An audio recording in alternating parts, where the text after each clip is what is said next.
Hello बच्चों लोग, मैं हूं सुशील और मैं स्वागत करता हूं लर्निंग पाई पर। और आज की वीडियो 10th के लिए जिसमें आपका सीबीएसई बोर्ड पेपर है जो कि एलिमेंट ऑफ बिजनेस का है। इसमें बच्चा मैं आपको बताऊंगा पेपर से रिलेटेड इंपॉर्टेंट टॉपिक जो आपके एग्जाम में कितने नंबर के आ सकते हैं, मैं आपको उन पेपर के बारे में बताऊंगा और मुझे उम्मीद है कि आप मेरी वीडियो को अंत तक जरूर देखेंगे।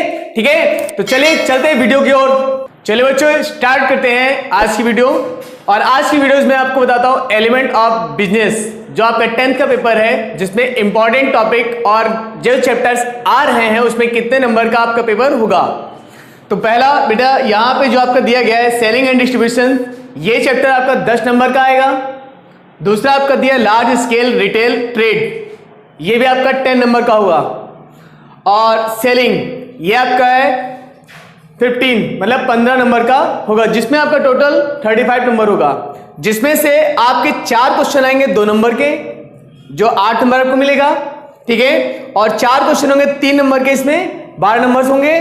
और आपका 3 क्वेश्चन होंगे लॉन्ग, जिसमें 5 नंबर का एक क्वेश्चन होगा, जिसमें आपके 15 नंबर होंगे। टोटल आपका 35 होगा।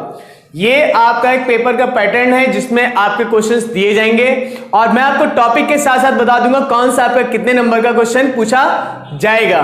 ठीक है, तो बच्चों उम्मीद करता हूं कि मेरी वीडियोस अंत तक जरूर देखिएगा। तो बच्चों चलते हैं अपने कॉन्सेप्ट की ओर। सेलिंग एंड डिस्ट्रीब्यूशन ये हमारा पहला चैप्टर दिया गया हुआ है और इस चैप्टर में concept of purchase and sales ये टॉपिक दिया गया है। तो बेटा इस टॉपिक में आपका मीनिंग आ सकता है, what do mean by sales या डिस्कस अबाउट सेल्स और परचेज। ठीक है, तो इसमें ध्यान दीजिएगा कि जो आपको मीनिंग पूछी गई है उसके बारे में एक्सप्लेन करना है आपको। 2 नंबर के क्वेश्चन में पूछा जा सकता है। और इसी के साथ में आपके लिए आता है टाइप पूछा गया कैश और क्रेडिट, हायर परचेज सिस्टम या इंस्टॉलमेंट पेमेंट। तो बेटा यहां पे जो कैश परचेज है, सेल्स है, या क्रेडिट सेल परचेज है, या हायर परचेज इंस्टॉलमेंट सिस्टम है, इंस्टॉलमेंट पेमेंट है, ये चारों चीजें अपने में एक अच्छे टॉपिक हैं और इनसे रिलेटेड आपके क्वेश्चन 2 नंबर, 3 नंबर और 5 नंबर में पूछा जा सकता है और अच्छे क्वेश्चन पूछेंगे। जैसे cash and credit sales define या difference, hire purchase installment payment and installment payment, तो इनमें भी डिफरेंस पूछ सकते हैं जो आपके 3 नंबर या 5 नंबर के क्वेश्चन में पूछा जाएगा। और ये ऐसे कुछ टॉपिक है बेटा जो 100% आपके पेपर में मिल सकते हैं और इनसे रिलेटेड ही क्वेश्चन होंगे। ठीक है, अच्छा अब इसके साथ साथ में आपका दिया गया है लार्ज स्केल रिटेल ट्रेड। अब इसमें जो दिया गया है वो आपके लिए है forms of large retail trade, departmental और स्टोर एंड मल्टीपल शॉप्स। तो बेटा यहां पे लार्ज स्केल का मतलब दिया गया है जो हैवी मात्रा में परचेज करके रिटेल प्राइस में फुटकल मात्रा में धीरे धीरे प्रोडक्ट को सोल्ड करता है। तो वो आपका यहां पे टॉपिक दिया गया है। जैसे आपके कई फॉर्म्स होते हैं, कई साइज होते हैं जिसमें प्रोडक्ट को हम परचेज करते हैं और सोल्ड करते हैं। तो यहां पे आपका जो पहला टॉपिक दिया है डिपार्टमेंटल स्टोर। अब डिपार्टमेंटल स्टोर क्या है, आपको डिपार्टमेंटल स्टोर के बारे में पता होना चाहिए कि जो हमारे आसपास के लोकेलिटी में, हमारे एटमॉस्फेयर में जो शॉप्स आपके आसपास अवेलेबल होती हैं वो डिपार्टमेंटल स्टोर होते हैं, जहां पर छोटे से छोटे लेकर बड़ी सामान आपको कैश और क्रेडिट में पर्सनली जाकर आप परचेज कर लेते हैं। ठीक है, तो ये आपका डिपार्टमेंटल स्टोर है। अब इसी के साथ आपका दिया गया है मल्टीपल शॉप्स। ठीक है, अब इसके साथ में आपके जैसे मल्टीपल शॉप्स हो गई, इसमें चेन सर्कल्स में होती हैं, कई शॉप एक ही लाइन में होती हैं जिनमें आप जाके अपना सिलेक्शन कर सकते हैं, बार्गेनिंग कर सकते हैं। ठीक है, अच्छा अब इन्हीं के साथ साथ जो अटैच होता है जैसे सुपरमार्केट, मॉल, ठीक है, ये सब ऐसे स्टोर्स होते हैं जहां पर आपको हैवी कैपिटलाइजेशन में, हैवी मात्रा में प्रोडक्ट सेल परचेज होते हैं और जहां पर आपको छोटे छोटे प्रोडक्ट से लेकर हैवी प्रोडक्ट आसानी से मिल जाते हैं, जहां पर आपके जो प्रोडक्ट होते हैं वो आपकी यूटिलिटी, उपयोगिता के अकॉर्डिंग आप सिलेक्शन करते हैं और सिलेक्शन करके आपको वहां पे कैसे सिलेक्शन करेंगे भाई, क्योंकि वहां पे वैरायटीज ज्यादा होती हैं, वैरायटीज ज्यादा जहां होंगी वहां हमारे सिलेक्शन बढ़ेगा और जहां सिलेक्शन बढ़ेगा वहां आपको कंफ्यूजन भी बढ़ेगी। तो ऐसी जगहों पर आपके कुछ एडवाइजिंग भी मिलती है। तो यहां पर आपको ध्यान देना है कि आपके लिए क्या प्रॉफिट्स होते हैं, एडवांटेजेस होते हैं या क्या आपके लॉसेस होते हैं। तो बेटा ये आपके एडवांटेज, लॉसेस, बेनिफिट्स, ठीक है, कैरेक्टरिस्टिक्स, ठीक है, ये इंपॉर्टेंस, ये ऐसी चीजें हैं जो इनसे रिलेटेड आपके 3 नंबर क्वेश्चन में 5 नंबर में पूछ सकते हैं। अच्छा, अब इसी के साथ साथ में आपके लिए दिया गया है नॉन स्टोर रिटेलिंग, ठीक है। अब जिसे मैंने आपको बताया था नॉन स्टोर रिटेलिंग में, तो इसमें आपके लिए कि मॉल मैंने आपको बताया था business, tele shopping, auto vending machines, selling through internet. तो देखिए बेटा ये नॉन स्टोर सेलिंग है। अब ये मैंने आपको जिस मॉल बताया, सुपरमार्केट बताया, ये आप जाके भी परचेस कर सकते हो और कुछ ऐसे हैं जहां पर आपको जाने की जरूरत नहीं है, आप घर बैठे उनसे परचेजिंग कर सकते हैं, ठीक है। जिसमें आपका है मेल ऑर्डरिंग बिजनेस। तो मेल ऑर्डर बिजनेस होता क्या है, देखिए मेल ऑर्डर बिजनेस का मतलब होता है कि जब आप अपना प्रोडक्ट मेल करके मंगवा सकते हैं, पर्सनल, जब आपको कोई प्रोडक्ट परचेज करना होता है तो आप पोस्ट ऑफिस के माध्यम से मेल करते हैं या आप अपना मैसेज भेजते हैं। तो ऐसी कंडीशन में आप पर्सनल आप शॉपिंग कर सकते हैं।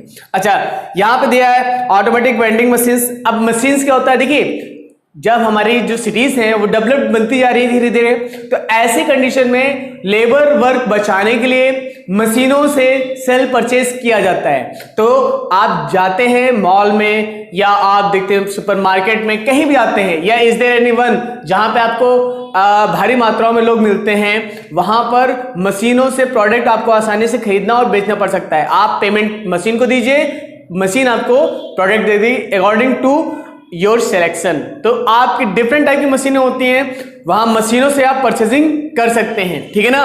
कि जैसे कोइन यूज करते हैं, टोकन यूज करते हैं, तो ऐसे चीजों से मशीन से हम परचेज करते हैं। तो इसका एग्जांपल मैं आपको बता रही रहा हूं भाई। मॉल में देखिए आप कुछ जैसे कोल्ड ड्रिंक लेना है, ठीक है, या मिल्क लेना है, उसके लिए आप जाते हैं, आपने टोकन दिया या आपने कॉइन दिया, जितने का आपको दूध चाहिए या कोल्ड ड्रिंक चाहिए, आपने पेमेंट दे दिया और आपको ऑर्डर के अकॉर्डिंग आपको रिसीव हो जाता है, ठीक है। तो ये आपका मशीन से परचेजिंग हो गया। अब इंटरनेट के माध्यम से, भाई इंटरनेट के माध्यम से तो आप देख ही रहे हो कि कई आपकी एप्लीकेशंस हैं जिसमें आप आराम से परचेज करते हैं, ठीक है, जोमैटो, स्विगी, अमेजॉन, ठीक है, और आपके डिफरेंट टाइप की जो ऐसी सर्विसेज जो इंटरनेट से आपको अवेलेबल हैं, घर बैठे आप सिलेक्शन करते हैं, जिन प्रोडक्ट को आपको परचेज करना होता है उनका ऑर्डर देते हैं, ऑनलाइन पेमेंट की सुविधा होती है, सीओडी कैश ऑन डिलीवरी की भी सुविधा होती है, और ऐसी कंडीशन में आप प्रोडक्ट को आसान से खरीद सकते हैं। तो बेटा इन टॉपिक से आपका क्वेश्चन हो सकता है 5 नंबर में और 3 नंबर में, बहुत ही आराम से इन्हें आप एक्सप्लेन कर सकते हैं, और 2 नंबर में भी पूछा सकता है, क्योंकि कुछ ऐसे मीनिंग्स डिफाइन करने के लिए, डिस्कस करने के लिए 2 नंबर में आपका पूछ सकते हैं। अच्छा, अब इसके बाद में आता है सेलिंग, ठीक है। अब इसमें सेलिंग करते हैं, ठीक है। अब जो सेल्स हम लोग कर रहे हैं प्रोडक्ट, अब सेल करने के लिए हमें क्या चाहिए, हमें चाहिए कस्टमर, और परचेस करने के लिए कौन होता है भाई, शॉपकीपर। अब यहां पे ये बात होती है कि जो सेलिंग होती है वो हम कितने मतलब अगर करना चाहें तो कैसे कैसे कर सकते हैं, उसके बारे में दिया गया है। 3 यहां पर हमारे पास सेलिंग होती है, पहला पर्सनल सेलिंग, दूसरा सेल्स प्रमोशन और तीसरा एडवर्टाइजिंग। ये 3 ऐसे सेलिंग्स होती है जिनके माध्यम से हम लोग प्रोडक्ट को सोल्ड करते हैं। अच्छा, अब जो पर्सनल सेलिंग क्या होती है बेटा, देखो पर्सनल सेलिंग में क्या पूछा जा सकता है, तो इसमें आपके पूछा जा सकता है मीनिंग एंड इंपॉर्टेंस। अब पर्सनल सेलिंग होती क्या है, तो ये बेटा मैं आपको बता देता हूं, जब सेलर अपने कस्टमर से पर्सनली जाके मिलकर उनको अपने स्कीम और इंफॉर्मेशन प्रोडक्ट के बारे में देता है, वो उसे पर्सनल सेलिंग कहते हैं। As a like LIC agent, जो LIC की पॉलिसी को अपने कस्टमर को बेचने के लिए पर्सनल जाके उनको एडवाइस करता है, सजेस्ट करता है और उनके बारे में एक्सप्लेन करता है। That's called off personal selling. तो ये पर्सनल सेलिंग कहलाता है। अच्छा, दूसरा होता है आपके पास सेल्स प्रमोशन। अब बेटा इसमें सेल्स प्रमोशन क्या होता है, इसमें पूछ सकते हैं मीनिंग एंड टेक्निक।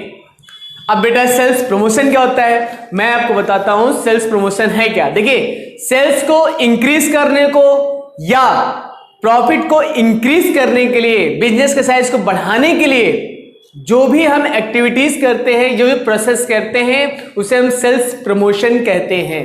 ठीक है, तो ऐसी कंडीशन में हम अपनी सेल्स को इंक्रीज करते हैं। एज ए लाइक, जैसे एक व्यक्ति एक एरिया में अपनी लिमिटेड सेल्स कर सकता है। मैं एग्जांपल के रूप में बताता हूं, जैसे एक व्यक्ति अपने एक लोकेलिटी में 10,000 रुपए का माल बेच सकता है। तो अगर वो अकेला व्यक्ति 10,000 का माल बेच सकता है तो और दूसरे एरिया में नहीं जा सकता है, तो उसने क्या किया, ब्रांच रख ली, अपने एजेंट रख लिए। तो एक टाइम में कम से कम अगर 10 एजेंट रख रहा है तो उसको इंक्लूडिंग हिम अगर उसको मिला के देखा जाए तो 11 लोग 1,10,000 रुपए का सामान बेचते हैं एक ही टाइम में। तो ऐसी कंडीशन में जो हमारे पास होती है इसे सेल्स प्रमोशन कहते हैं। अब सेल्स को इंक्रीज करने के लिए कहते हैं, इसमें हम सेल्स को अपने बढ़ाते हैं। तो सेल्स बढ़ाने के तरीके होते हैं, कई और भी तरीके होते हैं जिसमें हम लोग सेल्स को बढ़ाते रहते हैं। भाई सेल्स कैसे बढ़ेगी, ब्रांच से, एजेंट से, कस्टमर से डायरेक्ट डीलिंग करके या ऑनलाइन सेलिंग करके, ये सारी चीजें होती हैं सेल्स प्रमोशन के तरीके अकॉर्डिंग टू सेलिंग लॉ। अब इसमें क्या होता है कि इसमें जितनी चीजें होती हैं सब रूल रेगुलेशंस या कस्टमर को सेटिस्फाइड करने के लिए होता है कि जब तक कस्टमर सेटिस्फाइड नहीं होगा तब तक हमारा सेल्स करना बेकार है। ठीक है ना। अच्छा, अब लास्ट बेटा होता है एडवर्टाइजमेंट। अब इसमें meaning, importance and media of advertising.